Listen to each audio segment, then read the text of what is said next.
beyond the power of search, in the breathless wastes, where time slides on and on through the sickness of day and suffocation of night. There is a land of absolute stillness, a stillness drawn in and held in the lungs. And in this land, where no trees grow and no birds sing,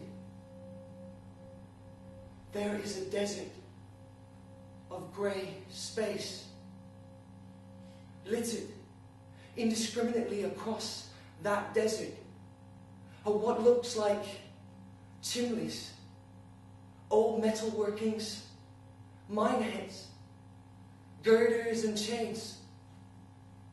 And over it all, the light shone horribly on metal and stone. And while the mocking sun poured out its beams,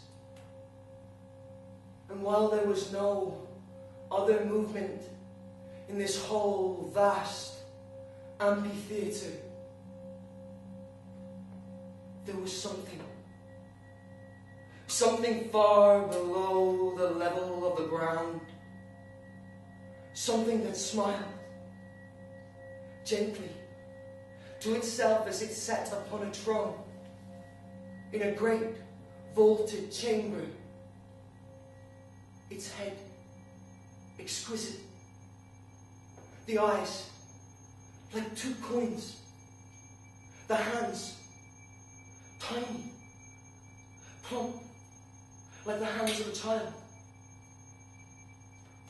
Its wool reflected nothing but itself.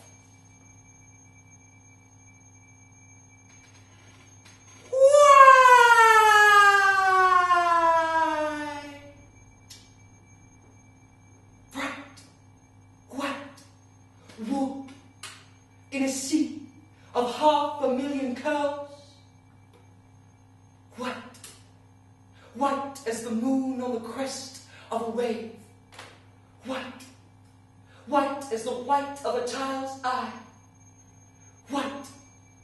white as the white of a dead man's brow, so angelically white. But the White Lord was not happy, for his mind was as clear and as fresh as ice, but the hole where his soul should have been seethed with a horrible sickness, for he could remember a time when his great vaulted chamber that rose high into the shadows was filled with voices of creatures of all shapes and sizes, all stages of transmutation. He had gathered them in at will, for in those halcyon days the world was alive with creatures. The mantis man, the rat man,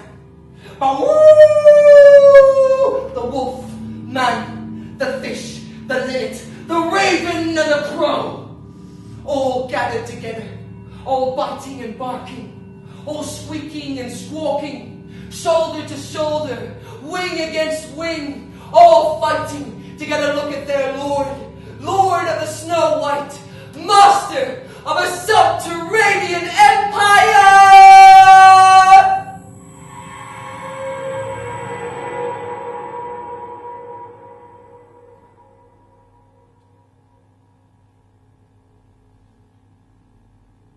But they had all died.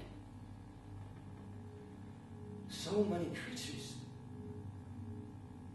It was as if a great tide had withdrawn forever from a shore that was once filled with voices. It was only an age since the last death. The lion collapsed in a mockery of power, bending his great head, tears welling in the amber eyes that traced down golden cheekbone. It was a great and terrible fall, But he was merciful, for under the macabre gaze of their dazzling lord, the one-time king of beasts was brought to degradation. And there is nothing more foul than the draining of the heart's blood, drop by drop, from the great golden cat. When the lanterns were lit again, all that was left was a breastplate, a dagger bright with stars, and floating away into the dark, the trace of his golden mane.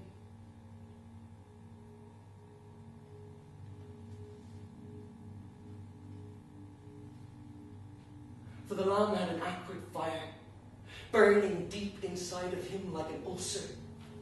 It was his exquisite pleasure to debase, to work upon man with terror and vile flattery, so that his unweary victims would cease to have a will of their own. By degree, he could drive a man's soul so deep into the dark, and there among the masks of the world, pull back its counterpart. All that was left was the bully hyena and the sycophantic goat. What kept these two underlings alive, even the lamb did not know. They had outlived 100 beasts, whose metamorphosis had destroyed them from within. They lived on and on. The lamb, the blind, the sightless,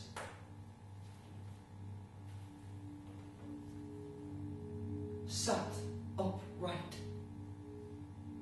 still, Lord of the minds. He gazed blindly into the dark, waiting, centuries of waiting. His milk-white ears pricked forward. His nostrils quivered with the speed of an adder's tongue. But with the smell of approaching life coming down the mine shafts, he cocked his head into the air with a snap, and an all but invisible tremor passed over his blind face.